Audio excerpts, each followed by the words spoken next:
আসবে তখন এই হত্যাকাণ্ডের বিচারকে প্রভাবিত করা হবে বলে আমরা আশঙ্কা করছি। বিগত সময় আমরা দেখেছি একটি দল বিচার কার্যক্রম করতেছে, দলীয় প্রভাব খেটিয়েছে এবং দলীয় লোকদেরকে বাঁচিয়ে ভিন্ন মতকে দাবিয়ে রাখার জন্য বিচার কার্যক্রমকে প্রভাবিত করেছে।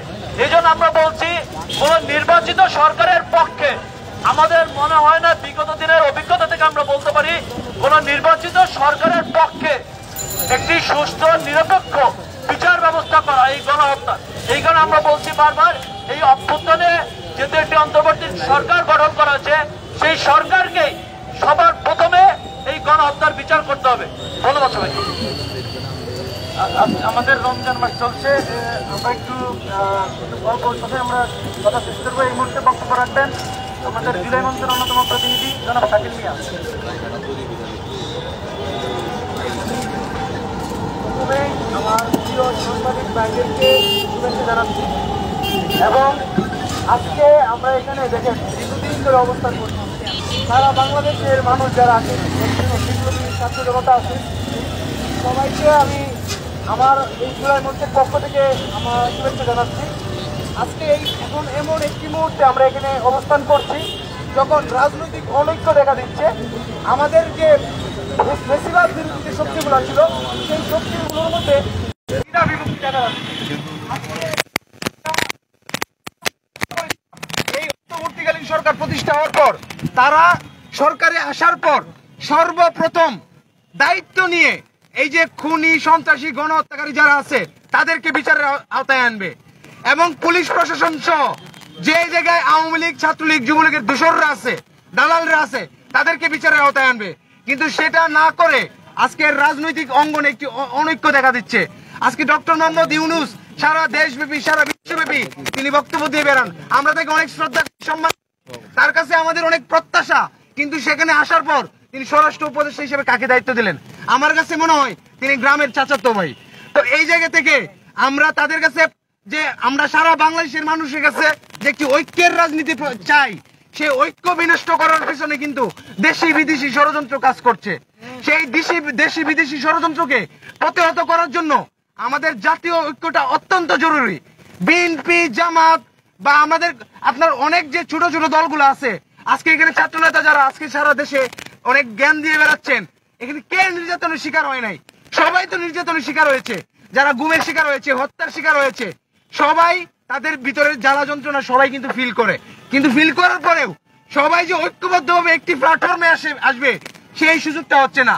আজকের রাজনৈতিক দলগুলো যে যার মতো করে বয়ান তৈরি করছে, সেই বয়ান সে তার ক্ষমতায় যাওয়ার জন্য, তার নিজের দলকে গুছানোর জন্য তারা একটি রাজনীতি করে যাচ্ছে। কিন্তু আমরা বলতে চাই, আমাদের একটি ঐক্যবদ্ধ প্ল্যাটফর্ম প্রয়োজন। সেই ঐক্যবদ্ধ জায়গায় এসে সমস্ত দলমত জাতিকে আমাদের ঐক্যবদ্ধভাবে এই গণহত্যাকারীদের বিচার করতে হবে। এই গণহত্যাকারীদের বিচার সেটা অতি দ্রুত করতে হবে। আজকে দেখেন, এই আওয়ামী লীগের দ্বারা বিএনপি, জামাত, ছোট ছোট যত দল আছে, সারা বাংলাদেশের বিপ্লবী ছাত্র জনতা সবাই নির্যাতনের শিকার হয়েছে। কিন্তু আজকে সবাই যে যার দলের পারপাস চিন্তা করতেছে, জাতির বৃহত্তর ঐক্যের জন্য, জাতির বৃহত্তর স্বার্থের জন্য, কথা বলার জন্য, কাজ করার জন্য আমরা কিন্তু সেটা দেখতে পাচ্ছি না। আজকে সে যার ব্যক্তিগত স্বার্থে, তার দলীয় স্বার্থে, তার গোষ্ঠীর স্বার্থে সারা দেশব্যাপী একটি অস্থিতিশীলতা সৃষ্টি করার চেষ্টা চালানো হচ্ছে। আজকে আন্তর্জাতিক ভাবেও আমরা তো জানি আমার দেশের শত্রুকে। আজকে বাংলাদেশের অভ্যন্তরীণ রাজনীতি হস্তক্ষেপ চালায় ভারতীয় আধিপত্যবাদ যারা কায়েম করতে চায়, তারা সেই ভারতীয় আধিপত্যবাদ এদের বিরুদ্ধে আমাদের জাতীয় ঐক্য প্রয়োজন, রাজনৈতিক দলগুলোর ঐক্য প্রয়োজন। কিন্তু রাজনৈতিক দলগুলোর সাথে দেখা যাচ্ছে আমাদের দেশি বিদেশি যে শত্রুগুলো আছে, সেই বিদেশি শত্রুগুলো রাজনৈতিক দলগুলোর সাথে, যে মাথাগুলো আছে, যারা নেতৃত্বে আছে, তাদের সাথে নোংরা খেলায় নিমজ্জিত। আজকে বিশ্ব রাজনীতির দিকে তাকান, ডোনাল্ড ট্রাম্প ক্ষমতায় আসার পর আওয়ামী লীগের নেতাকর্মীরা তারা দেখা যাচ্ছে আপনার এই ডোনাল্ড ট্রাম্পের প্লে কার্ড নিয়ে মিছিল করে, মিটিং করে, তারা ডোনাল্ড ট্রাম্প তাদেরকে ক্ষমতায় এনে দিবে বা আপনার মোদিজি রক্ষা করবে, এই চিন্তা করে। কিন্তু আমরা বলতে চাই, ডোনাল্ড ট্রাম্প কিংবা মোদি, আমেরিকা কিংবা চাইনা কিংবা রাশিয়া, কারো বাংলাদেশের রাজনীতিতে অভ্যন্তরীণ স্বার্থের বিষয়ে কোনো কথা বলা থাকে না। আমরা বাংলাদেশের রাজনীতিবিদ যারা আছি, বাংলাদেশের জনগণ যারা আছে, বাংলাদেশের রাজনীতি তারা ঠিক করবে, বাংলাদেশের অর্থনীতি তারা ঠিক করবে, বাংলাদেশের সমস্ত বিষয় আমরা বাংলাদেশের জনগণ ঠিক করব এবং জুলাই মঞ্চের জায়গা থেকে আমরা সারা বাংলাদেশের যত সংগঠন আছে, রাজনৈতিক সংগঠন, বিপ্লবী ছাত্র জনতা, সবাইকে বলবো জাতীয় ঐক্য এবং যে জাতীয় স্বার্থের প্রশ্নে আমাদেরকে ঐক্যবদ্ধ থাকতে হবে। আপনি আপনার রাজনীতি করবেন, আমি আমার রাজনীতি করব, এটা কোনো সমস্যা না, কিন্তু জাতীয় ঐক্য এবং স্বার্থের প্রশ্নে আমাদের কোনো দ্বিমত নাই, আমাদের কোনো দ্বিধা বিভক্তি নাই। আমি এই কথাটাই বলতে চাই।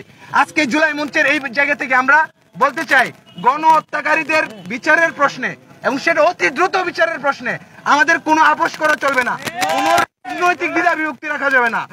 কে গণহত্যাকারীদের বিচারের প্রশ্নে তারা রাজনৈতিক দ্বিধা বিভক্তি সৃষ্টি করবে, রাজনৈতিক অনৈক্য সৃষ্টি করবে, আমরা তাদেরকে বলে দিব আপনারা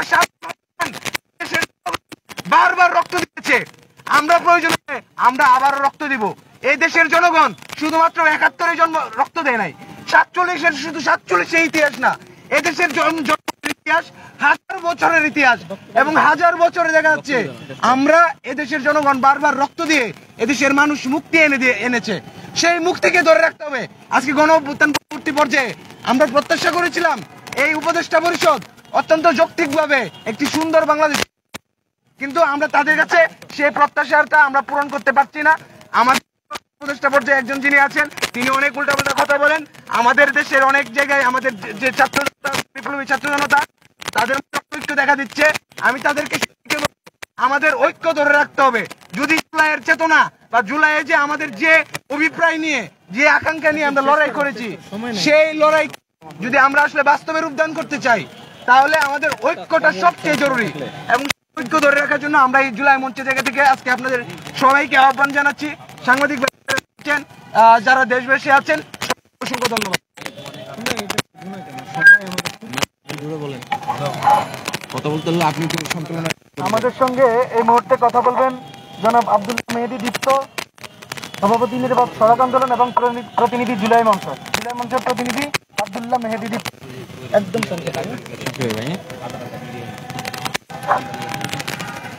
সংগ্রামী উপস্থিতি, গত জুলাই অভ্যুত্থানে আমাদের ২০০০ অধিক শহীদ এবং লাখো যে আহত যোদ্ধারা রয়েছে তাদের জুলাই পরবর্তী প্রথম আকাঙ্ক্ষাই ছিল আমাদের উপর এই যে নির্বিচারে যে হত্যা এবং হামলা চালানো হয়েছে সেই আওয়ামী লীগ এবং আওয়ামী লীগের সাথে সকল ফ্যাসিবাদী দোষরে বিচারের আওতায় আনা। আমাদের এই মঞ্চে এখনো একজন জুলাইয়ের আহত যোদ্ধা রয়েছে যার পায়ে সেই আওয়ামী বর্বর পুলিশ গুলি চালিয়ে এখনো সেই হামলার ক্ষত উনি বয়ে চলেছে। আমরা এখন প্রায় ৭ মাস হয়েছে আমাদের প্রথম আকাঙ্ক্ষা আমাদের দেশের ইন্টারিম গভর্নমেন্ট পুরোপুরি ব্যর্থ হিসাবে আমরা দেখছি। ৭ মাস হয়েছে এখন পর্যন্ত কোন ধরনের বিচারিক প্রক্রিয়া ইন্টারিম গভর্নমেন্ট শুরু করে নাই। আমরা সেই ৫ আগস্টের পরের যে সময় সে সময় একটু ফিরে যাই।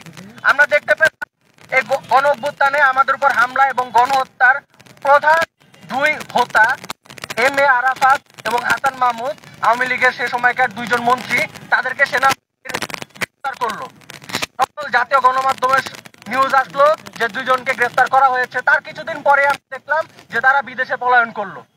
এখন ৭ মাস হয়ে গিয়েছে সেই আমাদের বিপ্লবের পরবর্তী সময়ের যে এই ২ গণহত্যার মূল হোতাকে কারা পালাতে সহায়তা করলো, কারা এই গণহত্যার দোষর, এদেরকে এখন পর্যন্ত সামনে চিহ্নিতই করা হয় নাই। তাদেরকে বিচারের আওতায় আনা তো দূরের কথা, এই গণহত্যাকারীদের এই হামলাকারীদের দোষরদেরকে আমরা এখন পর্যন্ত চিহ্নিত করতে পারলাম না। কিভাবে বিচার পাবো?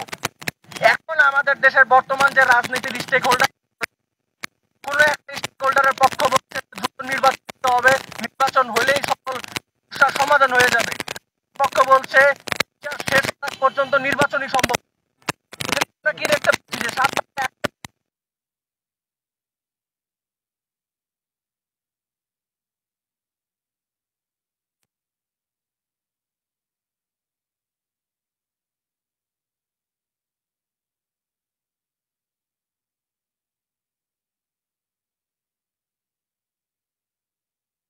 ৭প্রতি প্রশ্ন রইল।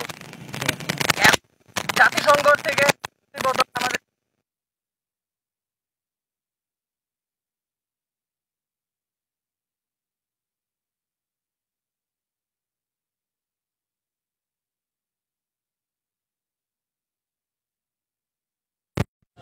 আমরা জানতে চাই কিসের কারণে এই গণহত্যাকারী দোষরদের প্রতি এই আমাদের ইন্টারিয়াম গভর্নমেন্টের এত বড় ইন্টারিয়াম গভর্নমেন্টের উপদেষ্টা পরিষদকে তো আমরাই বসাইছিলাম অভ্যুত্থান পরবর্তী সময়। আমরা এখন পর্যন্ত আমাদের রাজনৈতিক সকল স্টেক হোল্ডার, আমাদের ইন্টারিয়াম গভর্নমেন্ট, আমাদের আইন শৃঙ্খলা রক্ষাকারী বাহিনী কারো কাছ থেকে এই হামলাকারীদের বিচারের ব্যাপারে কোনো ধরনের